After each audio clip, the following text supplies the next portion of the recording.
अस्सलाम वालेकुम, मैं हूं गुलाम नबी। जैसे कि आपके इल्म में है कि गवर्नमेंट ऑफ पंजाब ने स्टूडेंट्स के लिए हुनर स्कॉलरशिप का आगाज़ कर दिया है। तो वो स्टूडेंट्स जिन्होंने 2024 के अंदर किसी भी कॉलेज या यूनिवर्सिटी के अंदर एडमिशन लिया है और वो भी अंडर ग्रेजुएट प्रोग्राम में, तो वो इस स्कॉलरशिप के लिए अप्लाई कर सकते हैं। इस वीडियो में मैं आपको डिटेल के साथ बताऊंगा कि एलिजिबिलिटी क्राइटेरिया क्या है, मतलब कौन से स्टूडेंट्स जो हैं वो एलिजिबल हैं इस स्कॉलरशिप के लिए अप्लाई करने के लिए।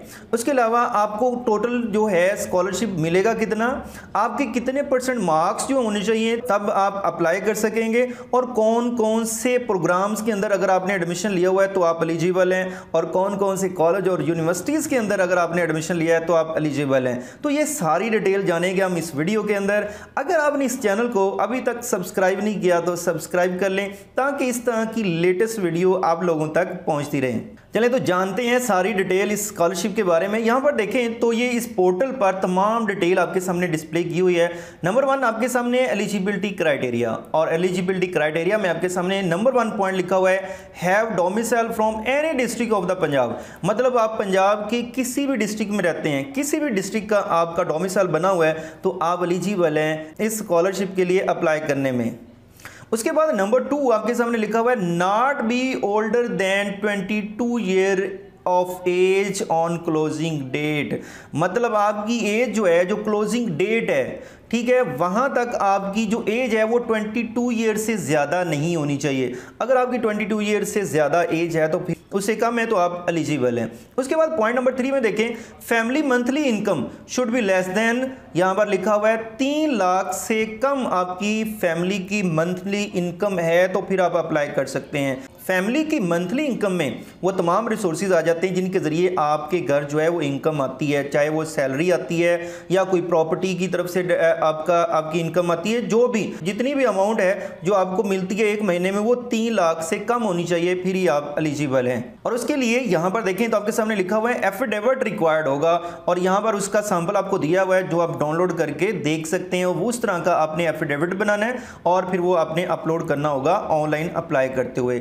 उसके बाद चौथा पॉइंट सबसे अहम, वो क्या कि applicant must be enrolled in selected disciplines. मतलब ये जो डिसिप्लिन्स आपको दिए हुए हैं, अगर इनके अंदर आपने एडमिशन लिया हुआ है 2024 के अंदर तो फिर आप एलिजिबल हैं। अब ये डिसिप्लिन कौन से हैं, अगर मैं इसके ऊपर क्लिक करूं तो यहां पर देखिएगा एक पूरी लिस्ट आपको मिल जाएगी।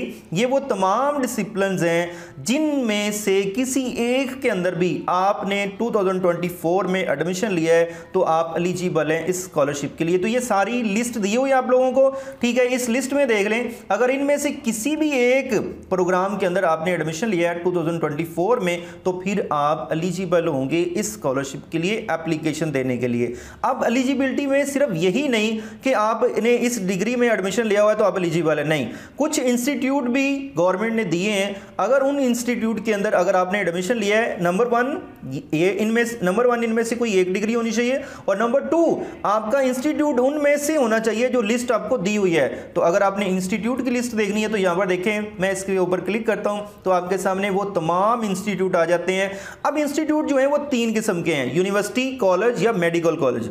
तो यूनिवर्सिटी अगर देखनी है आपने तो यहां पर देखें वो तमाम यूनिवर्सिटी आपके सामने लिस्ट दी हुई है जिनमें अगर आपने एडमिशन लिया 2024 में तो आप एलिजिबल होंगे। तो यहां पर देखें तमाम जो डिस्ट्रिक्ट हैं या शहर हैं उनकी जितनी भी यूनिवर्सिटीज़ हैं वो आप लोगों को लिस्ट की दी हुई है, जैसे कि बखर के अंदर बहावलपुर में कौन सी हैं, चकवाल में कौन सी हैं, डेरा गाजी खान, फैसलाबाद, उसके अलावा गुजरात, इस्लामाबाद, जंग। मतलब ये कि किसी भी डिस्ट्रिक्ट में जो यूनिवर्सिटी है अगर वो इस लिस्ट में शामिल है तो फिर जो है वो आप एलिजिबल हैं किसके लिए, इस स्कॉलरशिप के लिए। अगर आपने यूनिवर्सिटी में एडमिशन नहीं लिया, किसी कॉलेज के अंदर एडमिशन लिया तो वो कॉलेज की ये तमाम लिस्ट आपको दी हुई है। यहाँ से आप लोगों ने देख लेना है कि आपका कॉलेज जिसमें आपने एडमिशन लिया है वो यहाँ पर लिस्ट के अंदर है या नहीं। अगर आपका कॉलेज इस लिस्ट में मौजूद है तो फिर आप अप्लाई कर सकते हैं, अदरवाइज आप अप्लाई नहीं कर सकते।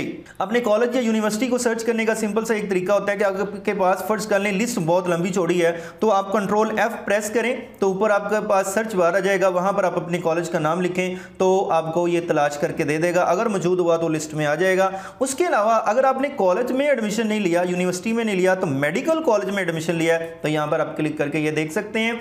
ये उन तमाम मेडिकल कॉलेजेस की लिस्ट है जो पंजाब के अंदर है, और इनमें से किसी एक के अंदर अगर आपने MBBS या BDS के अंदर एडमिशन लिया है किसी भी ऐसे प्रोग्राम के अंदर, तो फिर आप एलिजिबल हैं इस प्रोग्राम को ज्वाइन करने के लिहाज से।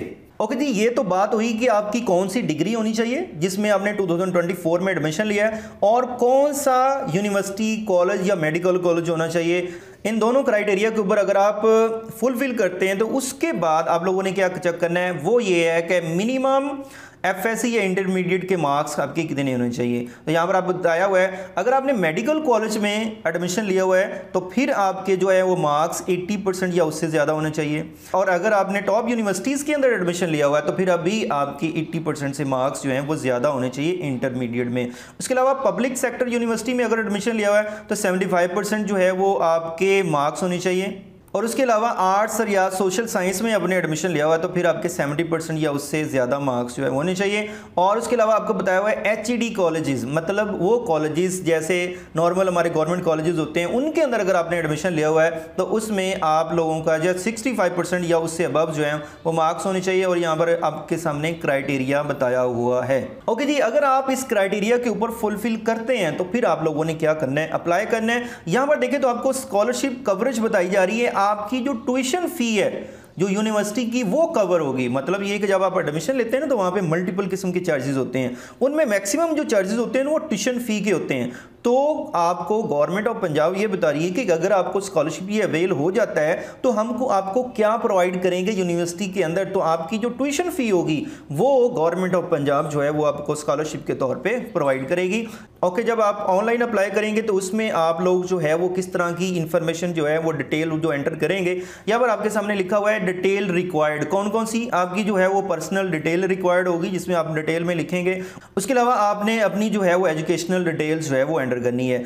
उसके बाद ये वाली अपनी इंफॉर्मेशन जो है वो आप एंटर करेंगे। तो ये तमाम डिटेल आपको रिक्वायर्ड होगी जब आपने अपना ऑनलाइन पोर्टल के ऊपर जो है वो अप्लाई करना है। इसी पोर्टल के ऊपर आपने अप्लाई करना है। यहाँ पर देखें तो नीचे आपको अप्लाई नाउ का ऑप्शन मिल रहा है। आप जैसे इसके ऊपर क्लिक करेंगे तो आपके सामने अकाउंट क्रिएट करने वाला पेज आ जाएगा। यहाँ पर आपने सिंपल अपनी इंफॉर्मेशन जो है वो एंटर करनी है और उसके बाद आपका अकाउंट जो है वो क्रिएट हो जाएगा। यहाँ पर देखें तो आपसे पूछा जा रहा है नेशनैलिटी आपने सेलेक्ट करनी है। उसके बाद आपने अपना इंस्टीट्यूट, मतलब यूनिवर्सिटी में पढ़ रहे हैं, कॉलेज में पढ़ रहे हैं या मेडिकल यूनिवर्सिटी में, इनमें से कोई एक चूज करेंगे आप।